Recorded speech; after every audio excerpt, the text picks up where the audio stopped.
And so if that statement is true, we're going to do it. Otherwise, we're not going to do it. So I have a PowerPoint here. So what we're going to do is I'm going to go through the PowerPoint, give you guys kind of a condensed version of what the chapter is about. And then we're going to go to the book, and we're going to go through the book a couple pages at a time. And then towards the end of class, I'll answer any questions. And then I'll do, oh, I forgot to get the exit slip. We're going to do a little exit slip. And so basically what you'll tell me just so far, is anything confusing and what can I do better if I'm being the perfect teacher, which I know I am. No, I'm kidding. You can just say, I'm feeling pretty good. No need to, like, I'm enjoying the class or whatever. Just let me know. So let's start with the PowerPoint. Slideshow. Recurrent slide. So, if it loads. There we go. So, if statements. If statements need two things. Well, technically four things. But the first one is the word if. Right? And what will happen is it changes color. And it creates what's called, I actually don't know the technical term, but it's a group of if statements. And I'll walk you, and I'll show that in just a minute. And it's basically, the group of if statements are kind of looked at as one thing in Python. Excuse me. Excused. This class right after lunch, I get like hiccups and whatever. I'm sorry. No, we should totally have this class, Brad. This is my favorite class. Thank you, Blake. This is my favorite class, though. Thank you. I mean, robotics was more fun, but that was last semester. Okay. Anyway, all right. I'm losing you guys. So you have if, obviously, and then you have the variable or the data element that you want to be evaluated, right? In this example, we have x. X is a variable. Whether or not x has been defined, kind of ignore that. Right now, you'd have an error because x hasn't been defined, but we're going to look over that. So if x, which is what we're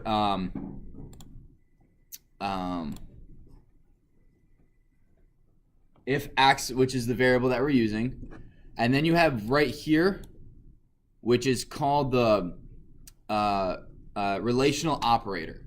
This whole thing, x equals 6, is a Boolean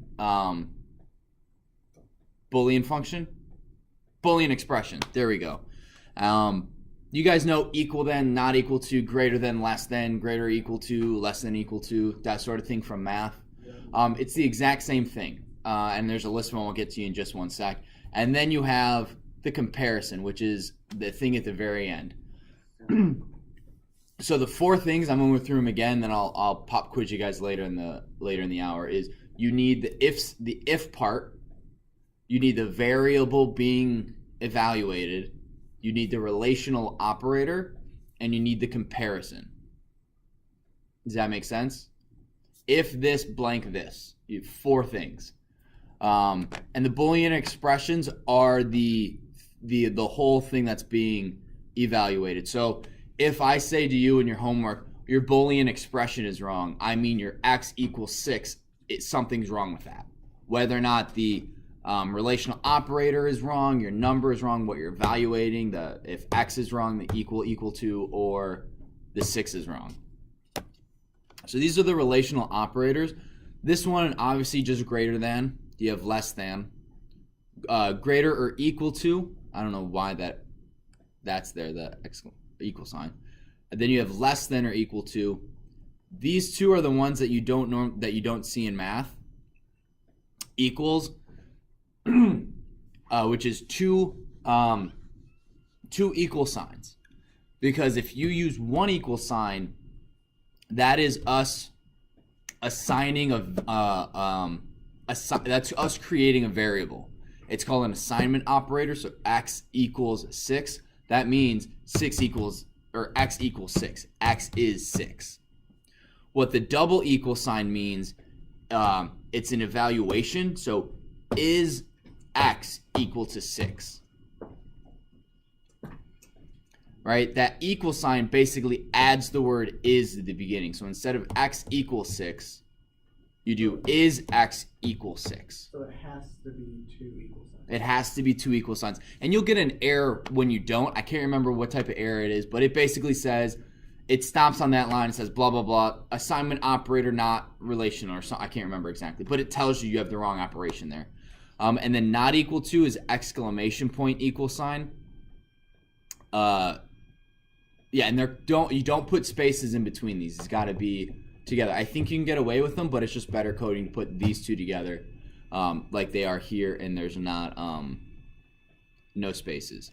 So let me show you. So I'm going to pause this. Oh, that's okay. That's not what I want.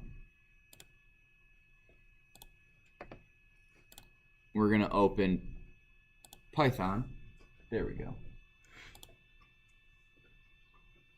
And I'm just going to show you this. There we go. All right. So let me make this a little bigger for you guys.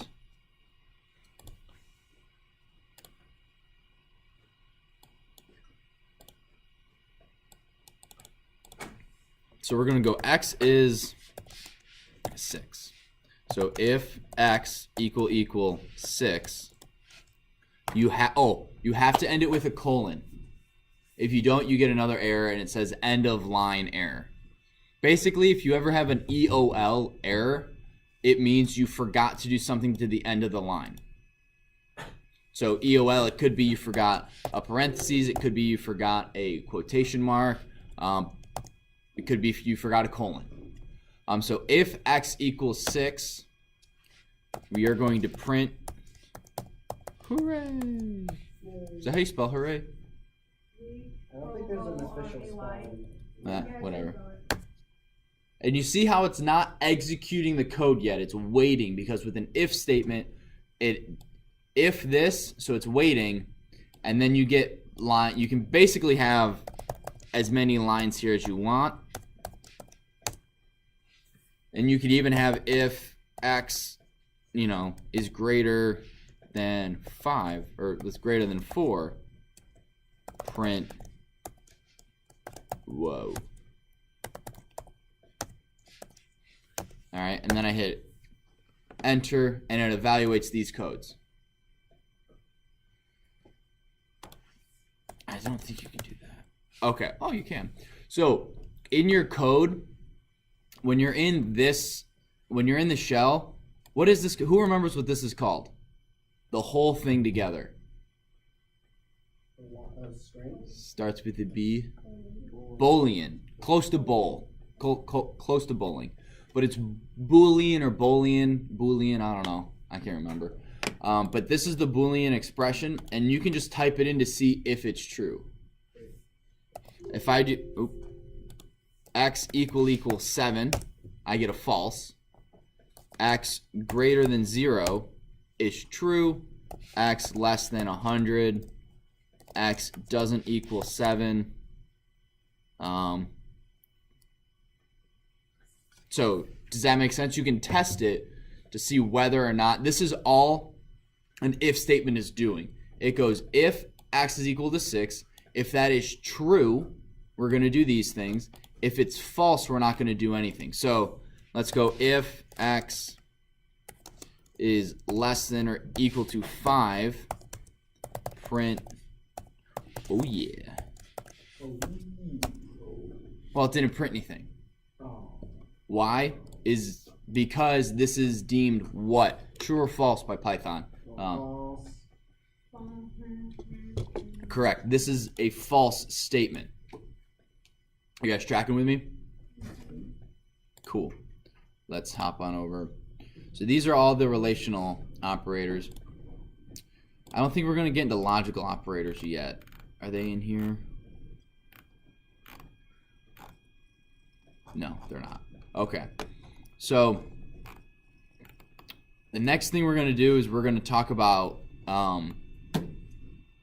flowcharts. Now let's do a brief review. What are the 3 flowchart symbols that we know? Square. Joseph, what's one of them? So a rectangle. And what does that one do? What are we doing in a rectangle? Yep, calculation. This we learned at the beginning, right? Correct. I don't remember any of it. All right, well that's why we're reviewing. I remember there's a circle. There is a circle. Aren't This this is just starting That's and no end, one. or start and end. This is start and end. Yep. And then the rows And then what? The rhombus. The rhombus. And this is what? What else do we got? Not a string. Text. Print. No. Oh, print. Why would print work?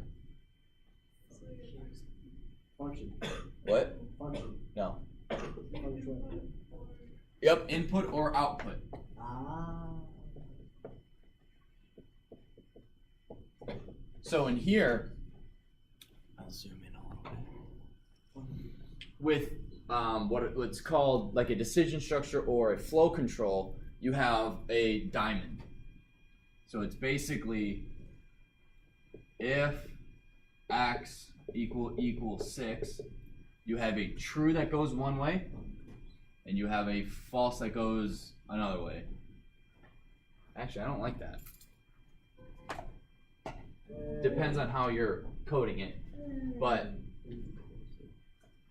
you can have if true,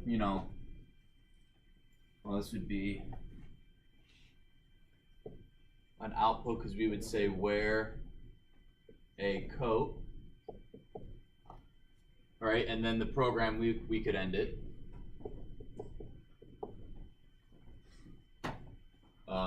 So would this be like how you write out code? Mm-hmm. So this is like getting your thoughts on paper. Is something like this. If you don't do this, it will be harder for you to do more complicated programs. So if x is 6, true, wear a coat. False, we're gonna ask. We're gonna output don't wear a coat. No. All right, and we'll say if x. So we're going to change this for a second. We're going to go if temp. What's a temperature that you guys would dictate if it's colder than you need to wear a coat? I don't know. I If never it's wear going a into coat. I heard fall, 46. So if temp is It greater. depends if the code is like on the floor right as I'm walking up the door. So if temp. Oh no, we want Wait, it less depends. than. What is the activity that we're doing that requires? Yeah, like this? if we're going outside for an hour, Yeah. I'm wearing a coat. All right, we're sticking with 42. So 42. if the temperature is less than 42, we're going to wear a coat and then we're going to end. If the temperature is greater than 42, we're not going to wear a coat and it's going to end there. If you're wearing a tank top And then what'll actually happen is we'll use these for loops. So instead of a true, instead of ending, it comes right back here. And so it loops in here until this changes. But that's for later. I just want to let you guys just give you a little heads up or whatever.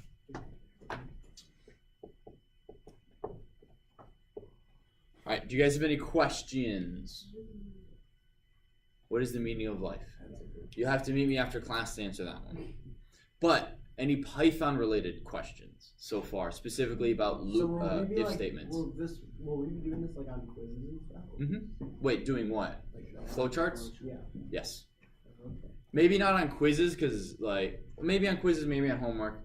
But there will be. I do want to do more flowcharts than I have in the past. So, yeah, because they are important and they do help a lot. There are some of your guys' test questions that until I kind of I don't want to say memorized how to do them, but until I was like, oh, this is the best way to do it. I was writing flowcharts. So, and especially when you're doing like one of my college exams or projects was I had to I had to open a file, read through it, collect all this data, and then rewrite it all to like a just like a text document. And to do that without thinking through it and going and doing this and actually drawing, because it was an Excel spreadsheet I was reading, I was writing the code for.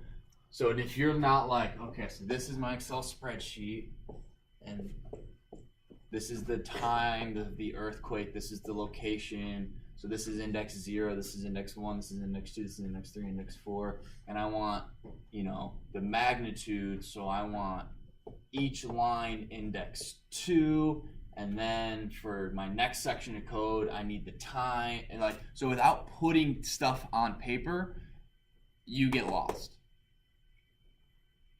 So I just want you guys to know that. Okay, so let's scroll through. So this is our if condition. So this is if, and then our Boolean expression, and then statement, statement, statement, whatever we want to have happen. See, this is another one, 3 actions. If it's true, wear a coat, wear a hat, wear gloves, and then it ends. Right? These don't have anything more than 1 true, and then it just continues to work. Whereas, like the code can just, if it's cold, it prints this stuff. If it's not cold, it doesn't do anything extra. Whereas what we did is we have, if it's true, wear a coat. If it's false, don't wear a coat. So then if it's false, it will just say the same. Yeah. Boolean expressions and relational operators. See, this is why I think they're called Boolean, because this guy's name is Bool, not Boolean. Wait, what have I been saying all semester, all day? Boolean or Boolean? Both? I really don't. Okay, we're just gonna edit that a little bit out. All right, so relational operators. We've gone over this. So, there's no like quick, easy way to hide the whatever. All right, so this is putting words to the expression here. So is x greater than y? I don't know. Is x less than y? I don't know. It depends on the code. Is x greater or equal to y? Is x less than or equal to y? Is x equal to y? And is x not equal to y? Do you guys have any questions so far? Do you guys like the PowerPoint and switching back? Or do you want to, like, would you rather me go through the whole PowerPoint and then go into the book, go through the book, and then go into examples? Or is it easy? Is it good to mix it up? Or is it like, listen, the PowerPoint doesn't help us at all, put it online in case we need it. The book and examples are enough. Because I haven't done the PowerPoint yet because I kind of forgot. What, Brad? You don't know? All right, thank you. All right, do you guys need me to go through well, we'll go through examples of this in just a minute. We get out in about 20 minutes. All right, so what I want you guys to do is write this right here. So if sales, and define sales. Define sales as a, wait, did we do inputs in this class yet? Yeah, we just did that. Okay, I'm just making sure. Again, Advanced Python was going over the exact same stuff, so I'm just trying to differentiate. So make sales be an integer or float input from the user. So ask them, what was your sales? You know, how much sales did you make? What did you sell or whatever? And then I'm going to walk around and answer any questions. So we're going to stop this video. So you